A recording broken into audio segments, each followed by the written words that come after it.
Bonjour tout le monde. Effectivement, je voyais un beau lien avec la présentation précédente, puis ce qu'on va pouvoir discuter. Nous, on est vraiment plus au niveau en fait de l'optimisation, mais on utilise justement des données au préalable qu'on va pouvoir collecter en amont. Fait que je vais juste peut-être essayer de suivre un peu le cadre de la présentation PowerPoint. Je suis jamais très... Oui. C'est moi qui l'ai changé? Ben oui. OK, bon, c'est bon.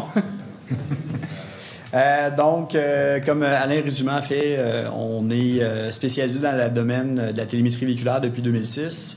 On a commencé à se spécialiser dans le domaine minier et industriel en 2008, quand on a commencé un projet initialement avec IOC, Rio Tinto. Donc, nos produits sont fabriqués au Québec, sont développés au Québec. Puis on intègre également différentes solutions pour aller chercher des données véhiculaires. Je vais juste... Parfait, j'ai l'UNEX. Donc, notre objectif, c'est vraiment d'aller chercher des données qui sont simples et efficaces. On a beaucoup d'enjeux, en fait, dans les différentes implantations qu'on a vues au fil des années, que les clients vont implanter du data. On a vu dans des présentations précédentes, implanter du data, c'est une chose. S'assurer que le data qu'on a, il est valable, il est parlant, il nous dit quelque chose, puis qu'on l'utilise, puis il y a quelqu'un qui fait quelque chose avec, c'est une autre chose. Puis, ultimement, c'est justement de pouvoir l'utiliser puis d'automatiser, en fait, les processus pour que le data, par lui-même, puisse apporter des bénéfices, en fait, aux différentes entreprises. Donc, on essaie d'aller chercher des choses qui vont permettre de manière simple et efficace de générer des bénéfices auprès des entreprises, parce que souvent, il manque d'humains en arrière, justement, pour pouvoir aller chercher ces bénéfices-là concrets. Connexion innovante, c'est qu'on va utiliser autant que possible tout ce qui existe en termes d'infrastructure, de back-end, de ERP, que ce soit des logiciels comme SAP, des Maximo pour gérer la maintenance, pour connecter les données ensemble et faire en sorte justement de maximiser les différentes technologies qui sont déjà en place. Puis éco-responsable, c'est qu'on est une entreprise qui est certifiée carboneutre. Nos solutions apportent également des bénéfices directs en termes environnementaux. On va vous présenter des cas concrets en fait, qu'on a réalisés qui vont chercher des économies de GES assez intéressantes sans demander de trop grands efforts pour nos clients. Différents types de produits qu'on a. Donc ça, je vais passer vite. Ce n'est pas le but nécessairement. Là, mais on a une gamme de solutions différentes en fait, qui va s'adapter très bien à l'industrie minière. L'industrie minière, ce qui est particulier en fait, c'est que c'est souvent des régions éloignées, des défis de connectivité, des environnements qui sont hostiles. Donc, on a la capacité de travailler avec plusieurs types de solutions puis de modes de communication, comme du satellite, du Wi-Fi, du cellulaire. Fait qu'on a... un des défis, c'est justement de remonter l'information. Donc, on a la possibilité de pouvoir remonter via différents canaux. Au niveau de l'entreprise, j'ai ouvert un bureau en Tunisie il y a environ 1 an et demi, justement, parce qu'on a, tout le monde, je pense, eu des défis de recrutement en main-d'œuvre. Donc, ça nous a permis vraiment de pouvoir ajouter beaucoup de main-d'œuvre, principalement en programmation, pour pouvoir soutenir justement tout ce qui est travaux d'intégration, personnalisation qu'on fait avec nos clients. En termes d'intégration technologique, donc en plus des produits qu'on développe, on a fait plusieurs types d'intégration, que ce soit ici, avec le pointeur qu'on ne voit pas, mais c'est pas grave.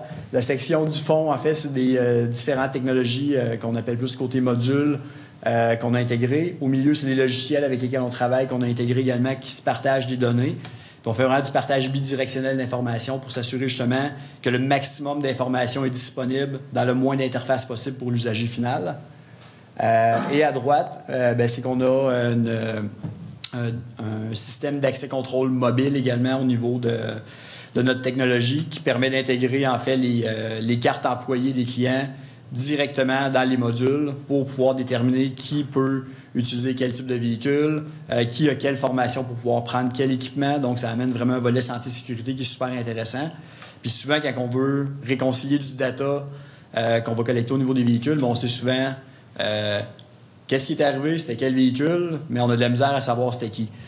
Fait qu'en travaillant avec ce type de technologie-là qui est déjà utilisée par les entreprises, en prenant les mêmes cartes employées qu'ils ont déjà, on est capable de faciliter l'adaptation de ce type de technologie-là, puis après ça, de pouvoir travailler auprès des comportements justement des individus pour qu'ils soient plus sécuritaires, pour pouvoir diminuer les coûts de maintenance, puis être encore plus compétitifs que les véhicules autonomes au final le plus longtemps possible. Différents clients avec qui on travaille depuis plusieurs années. Au niveau du programme, du projet Misan, en fait, qu'on a, on a une contribution directement en fait, de ArcelorMittal et Rio Tinto qui participent au projet. Donc, je vais vous présenter le projet dans quelques instants. Donc, au niveau du projet, le projet, je me rappelle la première rencontre qu'on a faite en Abitibi était quelque peu flou. Il partait dans peut-être trop de directions. Puis l'exercice justement qu'on a pu faire avec autant les différentes entreprises qui avaient des projets puis les experts technologiques, ça a vraiment été de pouvoir bien segmenter le projet, s'assurer de bien identifier justement les différents livrables qu'on avait. Puis les problématiques auxquelles on voulait s'adresser, c'est tout ce qui est consommation d'essence élevée, durée de vie des équipements. Donc, les équipements vont être dans des conditions hostiles. On a plusieurs clients qui nous ont fait beaucoup de témoignages sur des véhicules. Exemple, le véhicule ne tourne plus. C'est un exemple que j'ai entendu à un moment donné chez un client, puis il y avait un post-it dans le véhicule, mais le volant était carrément arraché, ou il fait froid dans le véhicule, il n'y a plus de portière. Il y a eu beaucoup de cas que les véhicules, disons, qui n'ont pas une vie facile. Nous, on se spécialise vraiment dans tout ce qui est véhicules légers. Puis les véhicules légers, c'est souvent un petit peu le parent pauvre dans les sites miniers. Ils sont souvent un petit peu plus négligés, ça vaut moins cher. Puis ils ont souvent une vie qui peut être assez rock'n'roll. Donc, ce qu'on veut, c'est être capable de justement gérer ces conditions-là qui sont difficiles, réduire les bris, les incidents. Le troisième volet, c'était au niveau de la disponibilité des véhicules. Il y a beaucoup de véhicules. Il y en a qui sont surutilisés, il y en a qui sont sous-utilisés. Il y en a qui sont loin des yeux, loin du cœur. On ne sait pas trop si on en a besoin, on n'en a-tu pas besoin. Est-ce qu'on en a qui sont là au cas où? Au travers de ça, on rajoute des véhicules de location à court terme qui deviennent la location à long terme. Souvent, les usagers ne veulent pas nécessairement retourner ces véhicules-là parce que c'est des véhicules qui sont neufs. Donc, il y a une complexité de gestion autour de ça qui va occasionner beaucoup de coûts qui sont évitables. D'où, en fait, une gestion efficiente du parc d'équipements mobiles, puis d'arriver à un seuil optimal en termes de nombre d'équipements, d'utilisation, de taux de rendement global, en fait, de nos différents véhicules qu'on peut avoir sur un site.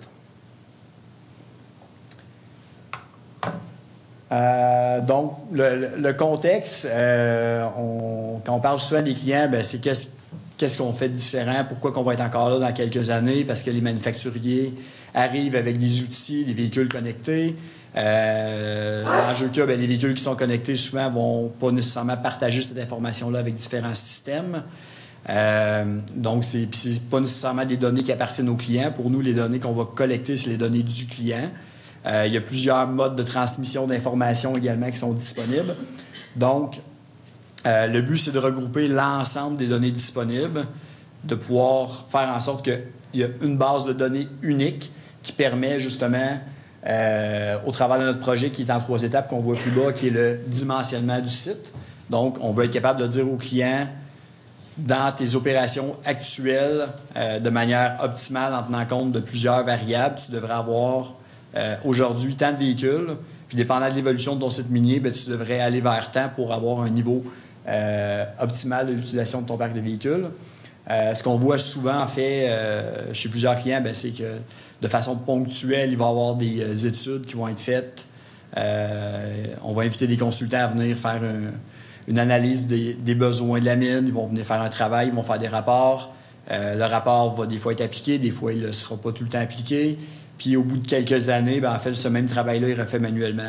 Donc l'objectif, nous, au niveau du projet, c'est vraiment d'être capable d'avoir une analyse en continu qui se fait pour les gestionnaires, pour leur aider à dire cette année, tu devrais, de manière optimale, ajouter 20 pick-up et non, l'année passée, on en a ajouté 30. Tu vas en ajouter 30 encore cette année. Fait que c'est vraiment de donner des données parlantes et simples pour les gestionnaires qui sont souvent, qui sont souvent débordés puis qui portent trop de chapeaux souvent puis qui n'ont pas nécessairement le temps de se pencher sur l'ensemble de ces informations-là. Le deuxième volet, c'est l'instauration d'un parc d'autopartage. C'est un besoin qu'on a vu chez plusieurs de nos clients. Il y a plusieurs, comme je mentionnais, il y a plusieurs véhicules disponibles sur les sites. Souvent, ces véhicules-là deviennent un petit peu des véhicules dédiés à certains usagers. Il y a des usagers qui vont en faire une utilisation minime, d'autres qui en ont vraiment besoin d'en avoir un, peut-être un véhicule plus dédié parce qu'il y a une utilisation qui est récurrente. Donc, l'objectif dans un des projets qu'on a, en fait, c'est un client qui a une soixantaine de véhicules en autopartage en permanence. Pas en autopartage, excusez, en location court terme en permanence. L'objectif, c'est d'être capable de faire une segmentation. Les usagers, par exemple, qui font moins de 12 000 km par année, vont tomber dans un parc d'autopartage. Et il va y avoir des pools d'autopartage disponibles sur le site que les employés vont devoir réserver le véhicule. Puis avec leur carte employée, en fait, vont pouvoir accéder aux véhicules qui ont besoin sur une plage horaire avec des statistiques pour s'assurer, bien sûr, que chaque usager ne manque jamais de véhicule parce que implanter un changement comme ça, en fait, la dernière chose qu'on veut, c'est qu'un usager n'ait pas accès à un véhicule puis que c'est quand même un gros changement implanté, en fait, là, dans les habitudes des employés puis des sites. Là. Donc, on veut s'assurer justement d'arriver avec un niveau optimal, confortable, qui va pouvoir évoluer avec le temps. Puis le troisième volet du projet, en fait, c'est qu'on a actuellement, en fait, on a la possibilité de gérer automatiquement, par exemple, le ralenti moteur des véhicules légers. Donc, comme je mentionnais tantôt, au lieu de juste remonter du data, notre système, ce qu'il permet de faire, c'est d'éteindre automatiquement le moteur d'un véhicule, par exemple, après 5 minutes de ralenti. On peut le redémarrer automatiquement si la température du véhicule est rendue trop froide ou si le voltage de la batterie devient trop bas. L'enjeu qu'on a par rapport à ça, c'est qu'il y a des exceptions sur les sites. Il y a des lieux qui sont plus sensibles que d'autres. Puis ça fait en sorte que souvent, on va niveler les paramètres, je dirais, vers le bas. Donc, on ne maximise pas nécessairement les économies en fonction des types de véhicules, puis des usages propres, puis de la condition réelle de l'usager. Donc, on peut parfois se retrouver avec des usagers qui ne sont pas nécessairement contents que le système éteigne le moteur pour eux. Donc, ce qu'on veut faire en sorte, en fait, dans notre projet, c'est de s'assurer qu'on va aller chercher une plus grande adhésion, justement, des employés dans l'utilisation du système pour pouvoir maximiser aussi les réductions de GES et de consommation d'essence.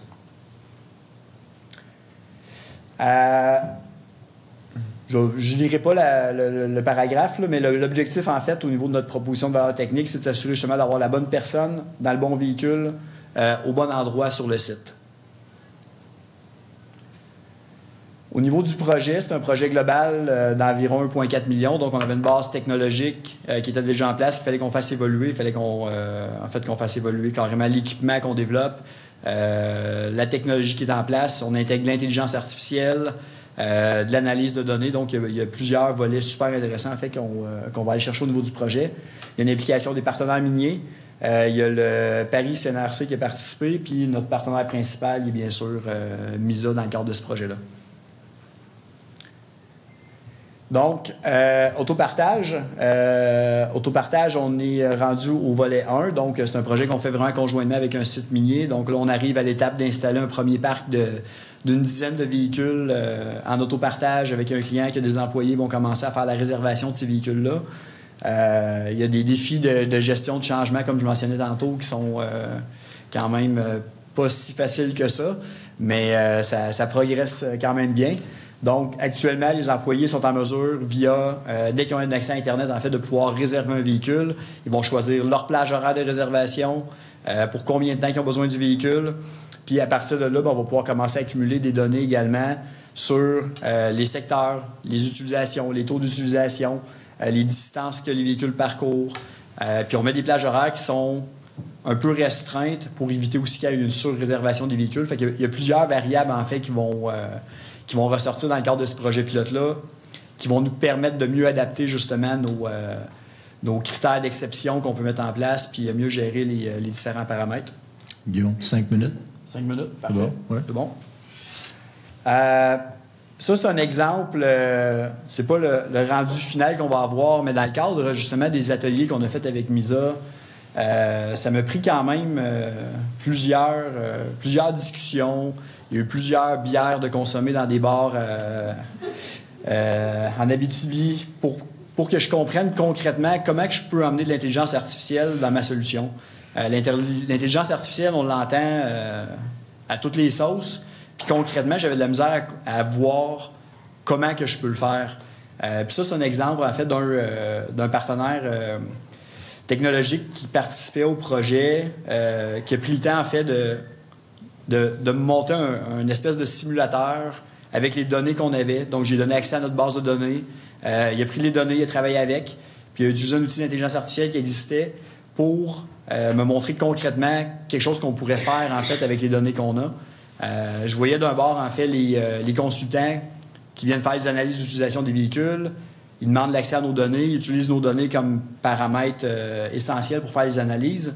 Fait à partir de là, on se disait sûrement qu'il y a quelque chose d'intéressant à faire, en fait, pour fournir cette information-là de manière dynamique, proactive puis prédictive aux clients. Fait que ça, c'est un exemple, justement. On va tenir compte de différents paramètres pour arriver à un niveau optimal d'utilisation, en fait, puis des nombres de véhicules.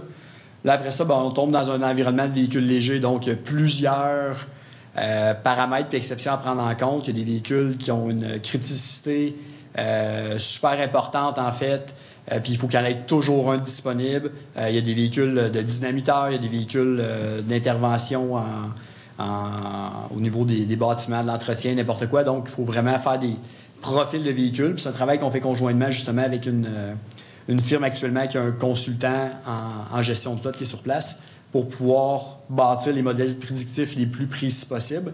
Puis l'objectif, c'est vraiment d'avoir un modèle le jour 1 qui donne des résultats intéressants puis qui permet également d'être un peu comme la conférence précédente, en fait.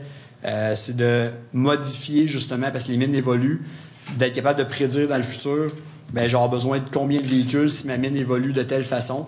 Donc, c'est vraiment d'être capable de dire, aujourd'hui, tu as besoin de combien de véhicules, à quel niveau optimal, c'est quoi ta rentabilité si tu en rajoutes un, tu en enlèves un. Donc, c'est vraiment d'aller chercher l'ensemble de ces paramètres-là avec des partenaires miniers pour pouvoir fournir cette information-là simplement d'un regard, puis que le gestionnaire d'une mine puisse savoir, demain, j'ai besoin de rajouter 10 véhicules, puis je vais arriver à un niveau optimal, et non juste dire, l'année passée, j'en avais 30 dans mon budget, j'en reprends 30 cette année. Fait que c'est vraiment d'avoir des analyses plus poussées. Profil dynamique, je vais aller vite parce que sinon, je pense que je vais manquer de temps. Il y a plusieurs enjeux de santé et sécurité au niveau des sites. Donc, on gère des exceptions en fonction des endroits où le véhicule se retrouve. Donc, un profil dynamique, c'est d'ajuster automatiquement les paramètres de vitesse permise d'un véhicule en fonction, par exemple, de la vibration que le véhicule rencontre, à quel endroit il se retrouve, et de faire une rétroaction au chauffeur pour l'aviser. Par exemple, le chemin est trop chaotique, tu devrais réduire ta vitesse à 40 km/h, et on va faire une notification également au chauffeur. Il y a des zones interdites, il y a des gens qui ont besoin de certaines qualifications particulières. Donc, en travaillant avec les cartes employées, les profils employés, on peut faire en sorte que si un véhicule léger ne doit pas passer dans une zone où seuls les véhicules lourds doivent circuler, on veut éviter que le véhicule prenne un raccourci. Donc, on peut faire des notifications également qui vont se faire en temps réel. Puis l'ensemble de ces informations-là se gère directement dans le module. Donc, on n'a pas besoin d'avoir une communication qui va se faire à un serveur qui va revenir au véhicule. Donc, il y a plusieurs paramètres comme ça, en fait, qu'on intègre dans le cadre de notre projet. Puis la dernière, c'est vraiment de s'assurer du confort optimal de l'usager. Donc, on veut tenir en compte l'environnement exact, en fait, dans lequel le véhicule puis l'usager se retrouve en termes de température, pour pas que ce soit des paramètres, en fait, qui sont envoyés de manière fixe par un gestionnaire qui va dire « coupe après 5 minutes », redémarre à 8 degrés jusqu'à 12 degrés pendant tant de temps. Fait que c'est vraiment l'objectif, c'est vraiment en fait de maximiser les réductions de ralenti puis s'assurer d'une adaptation maximale des usagers. On avance vers la conclusion. Parfait, ça tombe bien. Étude de cas 2022 qu'on a fait avec 385 véhicules légers pour 2 sites chez IOC et Rio Tinto.